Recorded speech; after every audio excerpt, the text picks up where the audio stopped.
Hell has already encircled all these kuffar. In tusibka hasanatun tasuhum. If some good fortune comes to you, O Muhammad sallallahu alaihi wasallam, and to the Muslims, tasuhum, they feel sorry for it. They are offended. Wa in tusibka musibatu, and if some calamity befalls, some misfortune, some unpleasant thing comes to you, yaqulu qad akhazna amrana min qabl. They say, oh, we had taken care of our affairs already. We were not fools like them to put ourselves into such dangers and risks and risk our lives and property. So we have taken care of everything. وَيَتَوَلَّوْا وَهُمْ فَرِحُونَ. And then they go back and they rejoice that this calamity has befallen the Muslims and this loss has come to them. They rejoice. قُلْ لَنْ يُصِيبَنَا. Now this ayat is very important. Every one of us should remember this ayah by heart. قُلْ لَنْ يُصِيبَنَا إِلَّا مَا كَتَبَ اللَّهُ لَنَا هُوَ مَوْلَانَا. Tell them, nothing can befall us except that which our Lord, our Rabb, مَا كَتَبَ اللَّهُ لَنَا. Allah has written for us. He has decreed. He has decided for us. هُوَ مَوْلَانَا. And He is our Lord, He is our protector, He is our friend.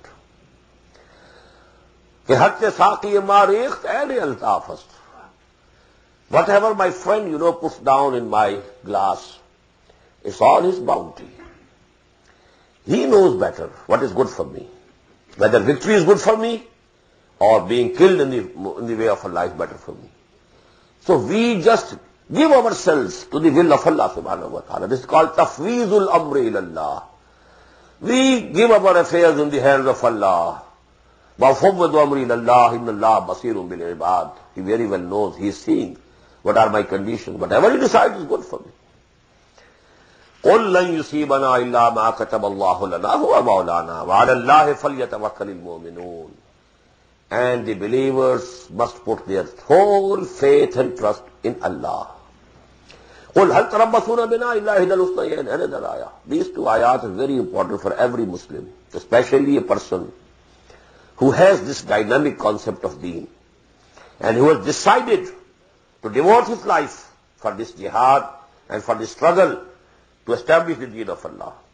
Because examinations after examination, tests and tribulations and trials after trials will be coming. So these two ayat, قُلْ لَنْ يُصِيبَنَا إِلَّا مَا كَتَبَ اللَّهُ لَنَا هُوَ مَوْلَانَا وَعَلَى اللَّهِ فَلْيَتَوَكَّلِ الْمُؤْمِنُونَ قُلْ هَلْ تَرَبَّصُونَ بِنَا إِلَّا إِحْدَى الْحُسْنَيَيْنِ. Say, do you wait for us? What can you wait for us? Except two very good results. إِحْدَى الْحُسْنَيَيْنِ. Husna is feminine of ahsan. From akbar, kubra. From azam, uzma. Ahsan, husna. إِحْدَى الْحُسْنَيَيْنِ. Two most beautiful, results can come to us. Even if we are martyred, it's the best that we can get. Even if we return victorious, then you will also say that it is good for us. So there is no fear of anything bad for us. For a real mu'min, nothing bad can come to him. The worst is that he loses his life and he thinks it is the best. As I gave you the couplet, Munhasar marne pe ho jiski umeed, na umeed hi uski dekha chahiye. Who has put all his hopes in dying for some cause, no, he will not have to despair at any stage. He is ready to give everything. قُلْ هَلْ تَرَبَّصُونَ بِنَا إِلَّا إِحْدَى الْحُسْنَيَيْنِ. Two of the best rewards. وَنَحْنُ نَتَرَبَّصُ بِكُمْ. And we are also waiting for you. أَنْ يُصِيبَكُمُ اللَّهُ بِعَذَابٍ مِّنْ عِنْدِهِ. Either Allah subhanahu wa ta'ala inflicts you with some torment and chastisement from Him, or بَيَدِينَا, or on our hands. Maybe He allows us to punish you. Up till now, we have not been allowed to punish you. We have taken you as Muslims because you are testifying that there is no God except Allah and Muhammad is His messenger. We have accepted you as Muslims. But maybe a time comes when Allah subhanahu wa ta'ala takes this cover off from you and He allows us to punish you. وَنَحْنُ نُتَرَبَّصُ بِكُمْ أَن يُصِيبَكُمُ اللَّهُ بِعَذَابٍ مِّنْ عِندِهِ أَوْ بِأَيْدِينَا فَتَرَبَّصُوا إِنَّا مَعَكُمْ مُتَرَبِّصُونَ. So now wait, you also and we are also waiting. قُلْ أَنْفِقُوا طَاعًا أَوْ كَرْهًا. Tell them, say to them, whether you spend for the cause of Allah willingly or forcibly, forcing yourself, not liking it, لَن يُتَقَبَّلَ مِنْكُمْ. It will not be accepted from you now. Now this was their, their habit. Whenever, such a time came, now go, infiru fi sabilillah, go to fight for the cause of Allah. Oh Muhammad sallallahu alayhi wa sallam, grant me permission not to go, but I am ready to donate this much. So that, this becomes a compensation for not going. And that was only to cover up their cowardice. Now here Allah subhanahu wa ta'ala has declared, now their donations will not be accepted.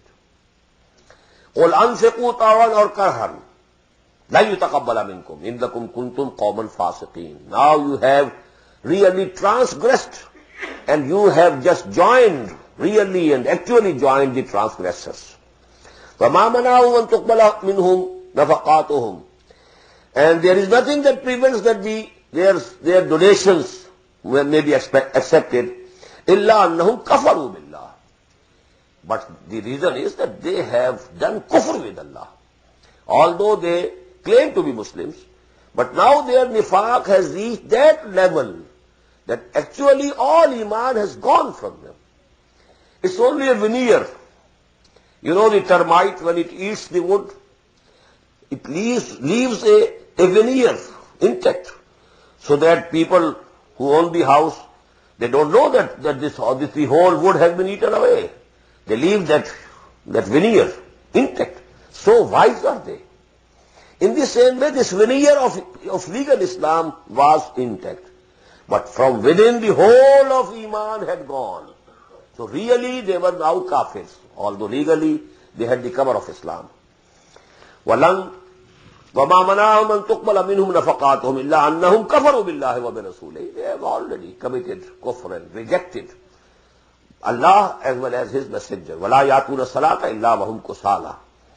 And they don't approach prayer, salah, but only lazily, because they have to, keep themselves counted as Muslims. وَلَا يُنْفِقُونَ إِلَّا وَهُمْ كَارِهُونَ.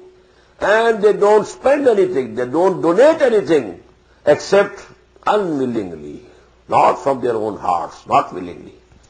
فَلَا تُعْجِبْكَ أَمْوَالُهُمْ وَلَا أَوْلَادُهُمْ. So, O Prophet sallallahu alaihi wasallam, don't be amazed at their riches as well as their children.